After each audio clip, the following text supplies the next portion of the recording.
நவராத்திரிக்கு ஒரு பிரசாதம் கல்கண்டு சாதம் இன்றைக்கி செய்து பார்க்கலாம்.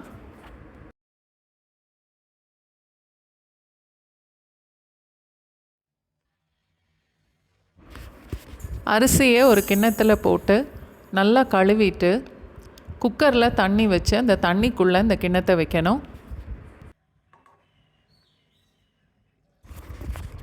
ஒரு பங்கு அரிசிக்கு 4 பங்கு அளவுக்கு பால் எடுத்திருக்கேன். 5 பங்கு கூட சேர்க்கலாம்.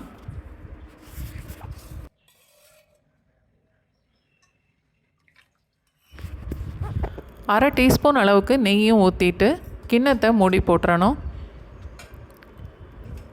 குக்கரை மூடிட்டு ஒரு விசில் வந்ததுக்கப்புறம் 10லேருந்து 12 நிமிஷம் வரைக்கும் லோ ஃப்ளேமில் வச்சுட்டு அடுப்பை ஆஃப் பண்ணணும்.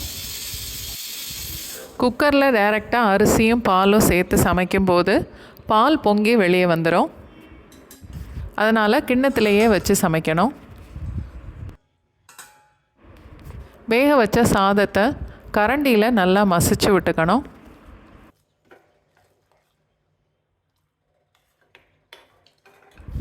ஒரு பேனில் 2 டேபிள் ஸ்பூன் அளவுக்கு நெய் சேர்த்துட்டு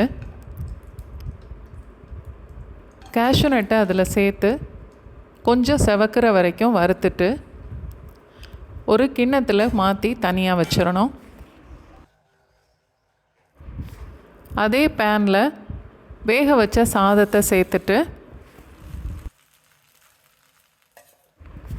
ஒரு பங்கு அரிசிக்கு நான் 1.5 பங்கு அளவுக்கு கல்கண்டு சேர்க்குறேன். இதுவே நல்ல இனிப்பாக தான் இருக்கும். கல்கண்டை சாதத்தோடு சேர்த்து நல்லா கலந்துடணும்.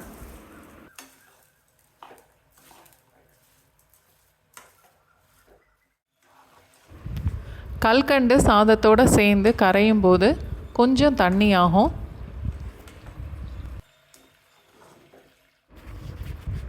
கொஞ்சம் உப்பும் அதோட ஏலக்காய் தூளும் சேர்த்து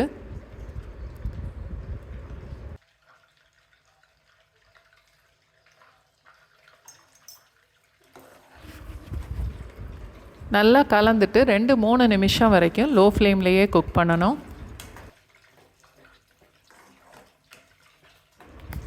2 டேபிள் ஸ்பூன் அளவுக்கு நெய்யும் சேர்த்துட்டு அடிக்கடி கிளறி விட்டுட்டே இருக்கணும். சாதம், கல்கண்டு, நெய், ஏலக்காய் தூள் எல்லாம் சேர்ந்து நல்லா கலந்து ஒரு நல்ல வாசனை வர்ற வரைக்கும் அடிக்கடி கிளறி விட்டுட்டே இருக்கணும்.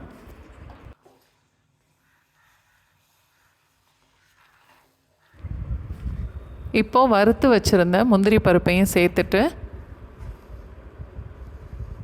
அடுப்பை ஆஃப் பண்ணிடலாம்.